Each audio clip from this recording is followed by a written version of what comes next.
Hey, Bub. How's it going? Welcome to the next episode on Sterling on Cinemas. That's Cinemas with an S. Today I'll be giving you my review on The Wolverine as part of the Marvel Monday series, where I go to Japan. Don't forget to follow me if you're new to my Instagram, subscribe if you're new to this channel, like on both ends, subscribe, share, like, leave a comment on the section below, but most importantly, watch and listen very carefully. Right now, I'll be telling you a story that a friend told me once, Yukio, who told me what would happen 100 years from this point. We're in the middle of World War II, and I just saved a man who was almost nearly blasted away by an atomic bomb that I got in between him and the blast radius. But of course, I healed pretty quickly. I heal very fast.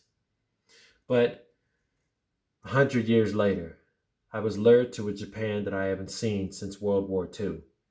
I'm a century-year old now, and I find myself in a shadowy realm of Yakuza and samurai. I am pushed to my physical and emotional brink when I am forced to go on the run with the powerful industrialist's daughter and confronted for the first time with the prospect of death, something that I had never thought I would have to succumb to. As I struggle to rediscover myself, the hero within myself, I must grapple with powerful foes and the ghosts of my haunted past that I barely remember. So, here's how it goes, right? The Wolverine is directed by James Mangold. The second installment in the Wolverine trilogy spin-off unveils an unknown part of my journey. The story sets itself after the events of The Last Stand, where I killed my love interest, Jean Grey, but it was for the better. And I still regretted it. I still hated doing that, but I had to. And it places the titular animal in a place of uncertainty, emptiness, and vulnerability. I believe that the ideal theme of mortality versus immortality is the strongest point of the sequel, and whether you see this as being a better movie than Origins or not, there is no denying the thoughtful direction that Mangold takes here.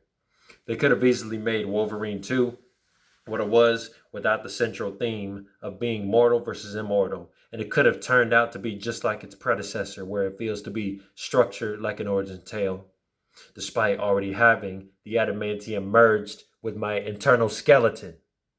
The quality of the action here is definitely better, even if the count is small. However, how it foreshadows Logan and sets up X-Men Days of Future Past, which we'll be getting to 2 weeks from now, feels seamless, where it is built upon the concept of life or death and the context of the Wolverine. The heavy influence that the movie takes from the comic story arc is felt as it characterizes me, Wolverine, as a Ronin who is losing his immortality. And by definition, a Ronin is a warrior without a master. It is a Karate Kid without the Mr. Miyagi. Now, we all know that I have the advantage of being virtually indestructible, but we were not consciously aware of how ageless I have become. It is only a miraculous revelation if you go into this movie without seeing or remembering X-Men Origins Wolverine, because again, not everybody wants to remember that movie. Heck, I don't even remember everything in my past. But this strength here would start to become a weakness for the viewers, and this was sort of a risk for Sterling.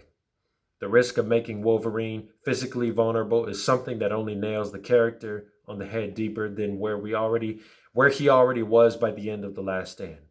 And this helps the character get pushed to the peak of what is left in his berserk stamina by fighting like a warrior instead of like a Wolverine. The Wolverine offers what I would only imagine as an underrated ensemble.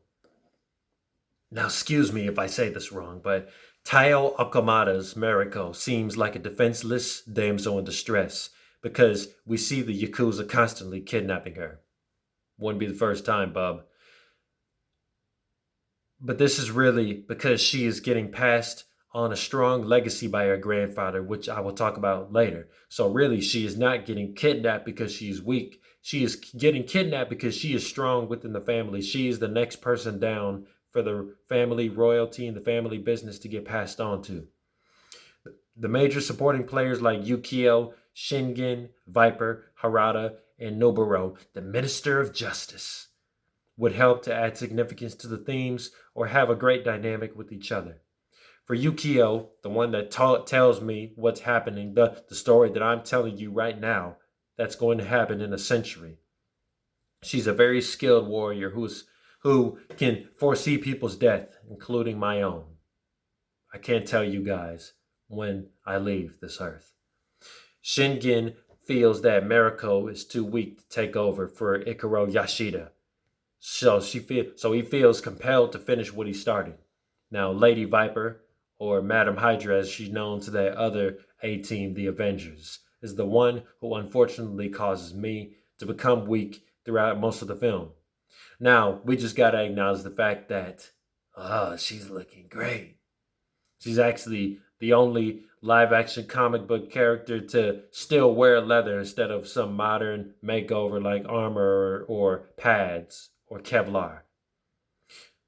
Ikaro Yashida is probably the first memory that I carry from Japan, which is why they seek me out to repay his life debt before he dies. The Silver Samurai now stands as one of the most formidable X-Men villains in the franchise due to the capability of slicing through adamantium. And we thought adamantium was so strong in the comics it couldn't even cut itself. Really? The Minister of Justice, however, treats this whole situation like it's a joke. Rotten Tomatoes gives the Wolverine a 71% on Rotten Tomatoes. Fortunately, Mangold knows how to tell a compelling Wolverine story, if not masterfully made, with the thematic tone, the story structure, and the mood that is set from the characters. The Wolverine deserves a 7.9 SO rating out of 10. But I wish I could remember more and take in everything else. But that is all I can remember from you guys. Honestly, I wish I could tell you guys more, but that's all I can remember about this movie.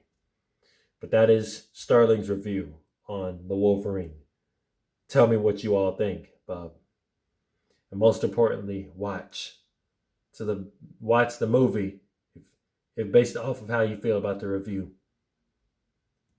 All I can do is encourage you guys to always piece together your past, whether it has you being mortal or immortal. Now get out of my face.